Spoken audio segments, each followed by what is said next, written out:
The Four Thrones, a journey to inner sovereignty. Your body walks, but your spirit limps. Your smile appears real, yet your soul screams in silence. You speak your truth, but your ego carefully edits every word. You've achieved so much. Yet something inside whispers persistently, "Is this all there is?" Others see your strength, but they'll never know the price you paid just to remain standing. Four thrones await your return. Let your ego bow. Let your spirit rise. Let your soul remember. And let your body soften. The architecture of self. A human being transcends mere flesh and bone. Just as consciousness extends far beyond thoughts and emotions, the self consists of four distinct yet interconnected centers of power. What ancient wisdom calls the four thrones, and the body Maya, your earthly vessel. The ego, your guardian of identity. Bust and spirit Maro, your divine fire. The Soultkanen, your eternal essence. Each throne represents a different layer of your being, playing a vital role in shaping your reality, behavior, perception, and destiny. Many seekers mistake the ego for the spirit, or confuse the soul with bodily instincts. When you become aware of these thrones and learn to distinguish between them, a new level of self-awareness begins to unfold. The first throne, the body, the field where karma manifests and spiritual lessons take root in the material world. The body is governed by Earth's laws and gravity's pull. It draws your awareness downward into density and time, not as punishment, but as sacred agreement. Through the body, you experience linear time, cause and effect, and the sharpness of physical contrast, pleasure and pain, hunger and satisfaction, tension and relaxation. These sensations are tools through which the soul grows while incarnated. However, the body cannot guide your deeper evolution alone. It responds to impulse, repetition, and instinct. Without the other thrones, especially soul and spirit, the body operates from habit and survival, becoming a closed loop of stimulus and reaction. Spiritual mastery begins with learning to observe the body without becoming lost in it. The body must be honored, not obeyed, listened to but not mistaken for the self. Ours, the second throne, the ego, the most misunderstood throne in modern spirituality. Many teachings treat the ego as a villain to be destroyed or transcended. This is both dangerous and incorrect. The ego is not your enemy. It's the guardian of your individuality. It defines the boundaries of your self-image, building the essential understanding of I am me and you are you. This separation isn't illusion. It's necessary illusion, allowing consciousness to interact with reality through unique perspectives. The ego forms through childhood experiences, emotional patterns, and social conditioning. It builds stories about who you are, what you deserve, what feels safe, and what seems dangerous. These narratives shape your reactions, choices, and even your beliefs about the divine. The ego's true function. The ego becomes like glasses through which you view the world. If the lenses are scratched or distorted, you cannot see clearly. But when the lenses are clean and transparent, the ego becomes a servant of clarity, located in the mind, especially in areas responsible for comparison, memory, language, and identity formation. The ego creates internal dialogue. It worries, plans, judges, and categorizes, but it also protects you from stepping into fire, overexposing your vulnerability, or collapsing into psychic overwhelm. The danger arises when the ego believes it's the only throne that matters. Cut off from soul and spirit, it begins ruling by fear and control, clinging to certainty, resisting transformation, and denying anything that threatens its narratives. True spiritual growth doesn't kill the ego, it educates it.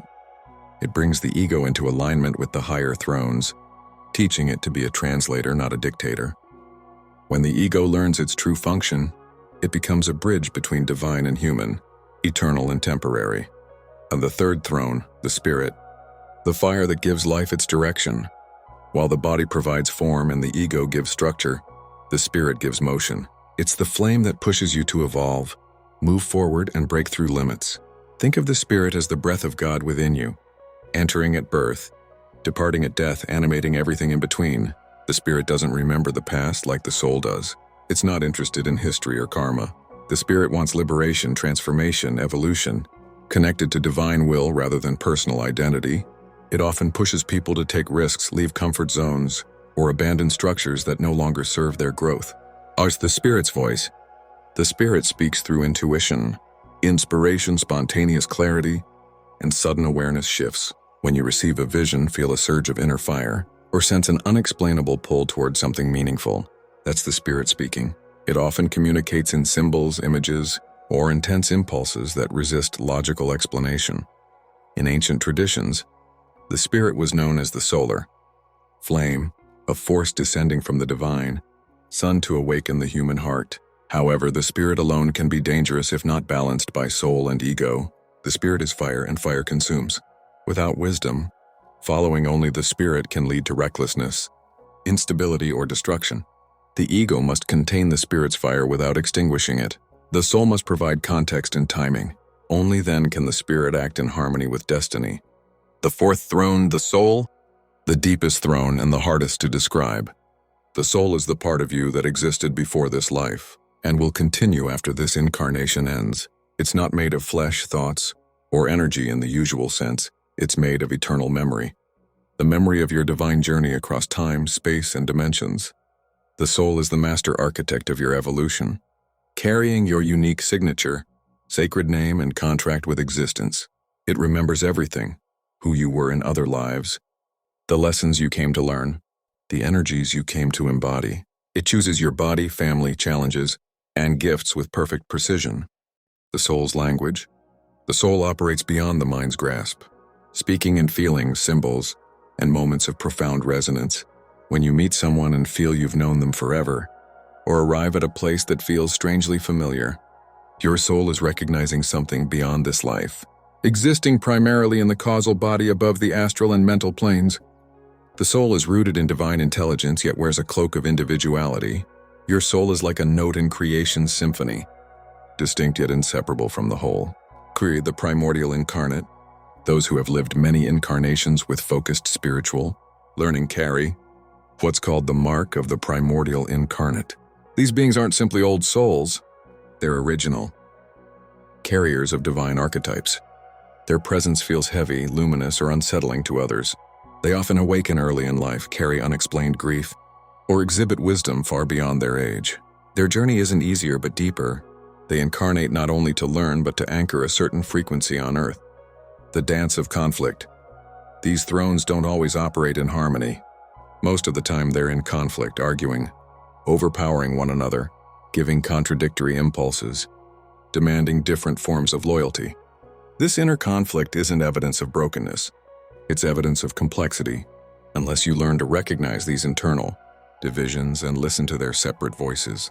You'll experience chronic inner tension, confusion, and spiritual paralysis. And when the ego hijacks the soul, one of the most devastating inner conflicts occurs when the ego hijacks the soul's voice. In its fear of losing control, the ego begins mimicking the soul's tone, saying this is your purpose, while actually reinforcing its own narratives of superiority, safety, or validation. You can recognize this when you feel spiritually certain but emotionally anxious or rigid.